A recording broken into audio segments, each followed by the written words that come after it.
তুমিও হয়তো কখনো না কখনো এমনটা ভেবেইছো আমাদের সরকারের কাছে টাকা চাপানোর মেশিন আছে, তাও আনলিমিটেড টাকা চাপিয়ে আমাদের সবাইকে বড়লোক বানিয়ে দেয় না কেন?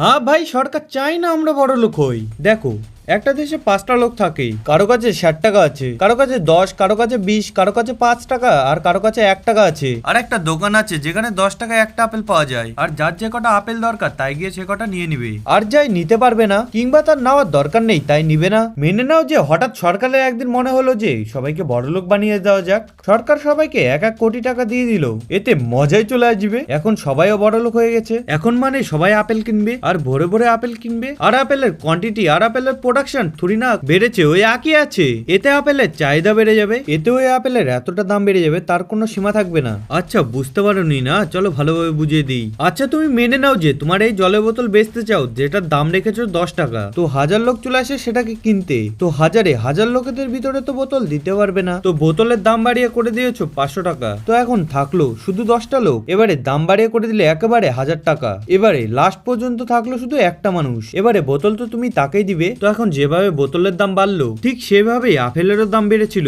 এক সময়ের পর একটা আপেলের দাম লাখ টাকাও পর্যন্ত হয়ে যাবে। মানে যখন টাকা এরকম জায়গায় ছিল, জিনিসের দামও এরকম জায়গায় ছিল, আর যখন টাকাও বাড়লো তার সাথে দামও বেড়ে ওরকম জায়গায় চলে আসলো। তো ব্যাপার তো একই হলো। সবাই বলছে আমি বড় লোক, প্র্যাকটিক্যালি কেউ বড় লোক তো হয়নি।